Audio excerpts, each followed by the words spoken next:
Angel Reese officially puts the Chicago Sky on notice. We're not doing the same thing this offseason that we did last offseason. Stop bringing me bums to play with. It looks like Angel Reese is already fed up with the Chicago Sky. Reports say she's calling for a roster overhaul, telling the Chicago Tribune she won't accept another offseason like the last one. In her own words, stop bringing me bums. I want the best of the best. That's a bold demand from someone who hasn't exactly lit up the league. Reese is leading the WNBA in turnovers, still struggling to finish layups, and just picked up a suspension thanks to her 8th technical foul. So here's the question fans are asking. Is Angel Reese the franchise cornerstone Chicago hoped for, or the biggest hoax in WNBA history?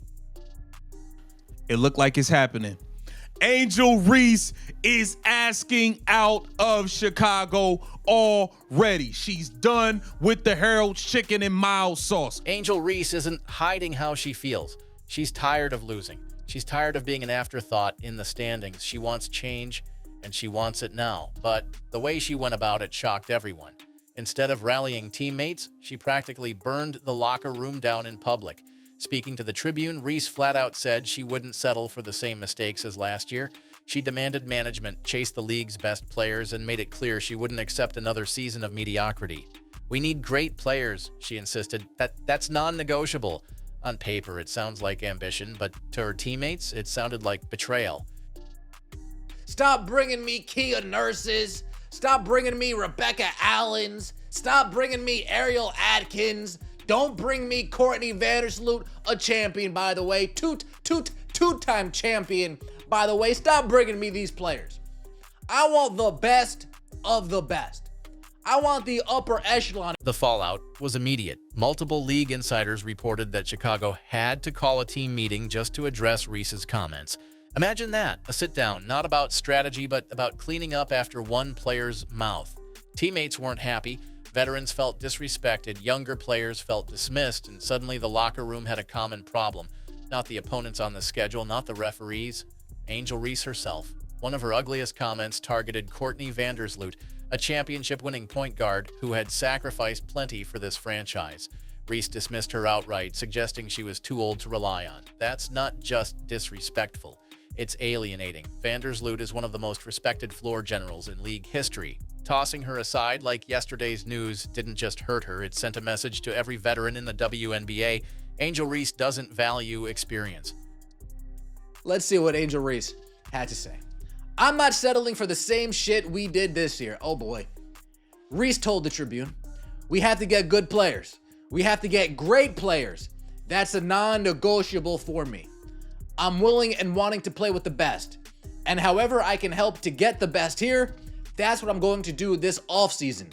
So it's going to be very, very important this offseason to make sure we attract the best of the best because we can't settle for what we have this year. Overhaul this roster. Here's what makes it worse. Chicago's front office already made sacrifice to build around Reese. They traded away Sonia Citron, who, by the way, is now thriving as an all-star rookie, for Ariel Atkins, a proven veteran guard with championship pedigree. That was supposed to be the upgrade. That was supposed to be proof they were serious. And yet, instead of showing gratitude, Reese turned around and claimed she still didn't have enough help. You can't accuse the front office of standing still when they already gave up a rising star to accommodate you. That's not leadership, that's entitlement. We can't rely on Courtney to come back at that age that she's at, Reese said. I know she'll be a great asset for us, but we can't rely on that. We need someone probably a little younger with some experience, somebody who's been playing the game and is willing to compete for a championship and has done it before.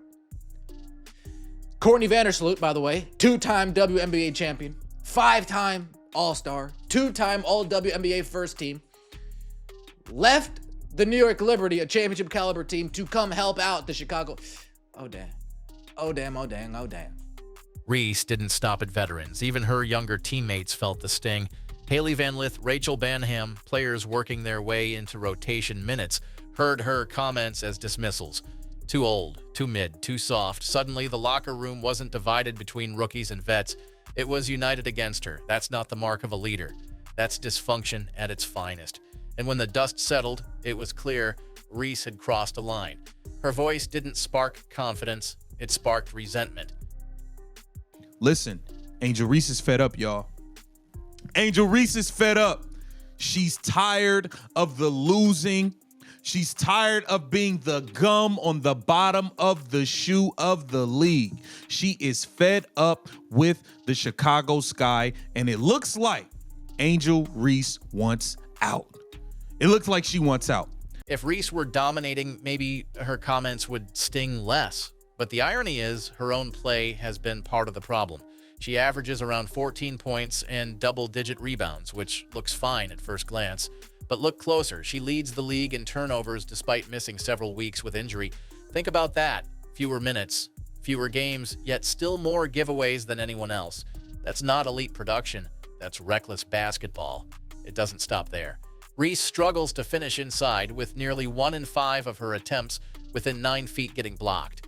Add to that her technical fouls, 8 in a single season, enough to trigger an automatic suspension, and the image of a franchise cornerstone starts to crumble. And here's where it gets laughable. Despite all of those flaws, Angel Reese actually told an interviewer she's better than Caitlin Clark. Let that sink in. The same Caitlin Clark who is rewriting record books, carrying a franchise, and selling out arenas across the country. Reese is barely hanging on to her role in Chicago, clanking layups, fumbling passes, and racking up turnovers at historic rates, and yet she thinks she's on Clark's level. It's not just bold, it's delusional.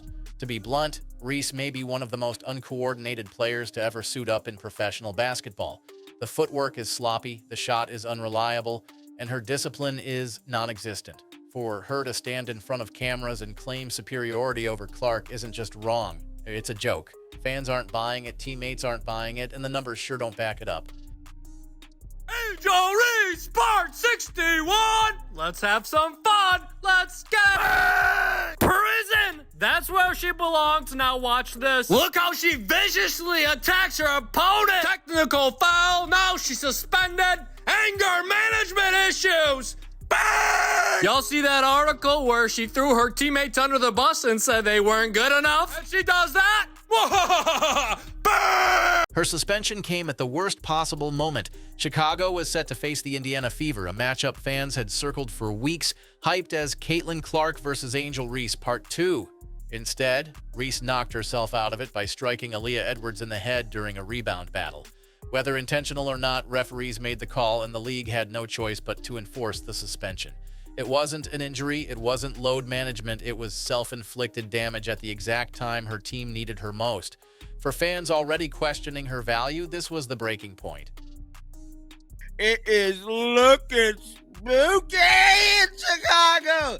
Instead, Reese said she doesn't believe her teammates Rachel Berman or Haley Van Lith are capable of leading them to the leading the playoff team. Guard Ariel Atkins is another player on the Sky roster with WNBA championship experience. We are aware of it, Marsh stated. We are addressing it. Here's the most damning part. Chicago often looked sharper without Reese. The ball moved better, defensive intensity rose, teammates played freer. It's the opposite of what you want from your supposed star. A true franchise player raises the ceiling when they're on the floor. Reese, she looked more like an anchor holding the team down. Fans began asking the hard question, what if Angel Reese wasn't the solution but the problem? Now, how many players are going to listen to what Angel Reese had to say about Courtney Vandersloot? Are going to listen to what Angel Reese had to say about her current teammates? How many players are going to say, oh yeah, I want to play with that player who has no problem throwing me under the bus with 3 games to go. I want to play with that. Maybe not many. The contrast couldn't be clearer. While Reese was calling out teammates and disappearing during injuries, Caitlin Clark was doing the opposite in Indiana. She traveled with her team even while sidelined, sat courtside cheering, and praised her opponents, even Angel Reese, when she thought it was deserved. That's leadership. That's professionalism. And the results speak for themselves. Aaliyah Boston has flourished next to Clark. Kelsey Mitchell has taken her game to another level. Sophie Cunningham, Lexi Hull, the whole roster looks sharper with Clark directing traffic. She doesn't just score, she makes everyone better. Reese, meanwhile, couldn't even keep herself on the floor when it mattered most. Angel Reese, part 60! How about some preps? Let's get back! I think people don't give her enough credit for her touch and finesse around the rim. 23%. No, that's not her field goal percentage. I know, I thought that too. That's their team's winning percentage. 9 and 30. All of this has left Chicago in a brutal spot. Fans are frustrated. Teammates are reportedly angry. The front office is likely second-guessing whether they made the right choice building around Reese in the first place. And the league? They're watching a supposed star become more known for turnovers, suspensions, and interviews gone wrong than for actual wins. That's not the kind of brand you want attached to your franchise. The Fever if you want. We need great players, and I don't know what that will attract that. Maybe the practice facility will attract that. We'll see. But I think the priority is being able to convince free agents that this is an organization that is going in the right direction. I think, honestly, it would be a leap of faith for a great player to come here and show that this is something that they want to be a part of, and we can bring that championship mentality. A leap of faith to think that a great player would want to come to Chicago. Oh boy. This is about more than one player. It's about what kind of culture you want in your locker room. Caitlin Clark has set one in Indiana that's already transformed the franchise. The Fever are selling out arenas, drawing primetime TV, and creating a winning identity. Chicago, on the other hand, looks like a circus. Endless headlines about drama, constant questions about Reese's attitude, and very few answers about the future. So it's stated multiple lead sources told Front Office Sports that the entire team has seen Angel Reese comments that teammates are unhappy with the direct attacks. A team meeting is planned at which players are expected to address Reese directly. Angel Reese wanted the roster overhauled around her, but here's the irony. Chicago may be realizing the overhaul needs to start with her. You can't demand greatness while leading the league in turnovers and getting suspended at the worst times. You can't tear down teammates in public and then expect stars to line up to play next to you. Meanwhile, Caitlin Clark is proving what real leadership looks like. Indiana is climbing, Chicago is sinking, and the gap between the two feels wider every day. So, we'll leave it to you. Are you Team Clark or Team Reese? Drop your thoughts in the comments, hit like, and make sure to subscribe to Spotlight WNBA. This story is only getting messier, and you won't want to miss what happens next.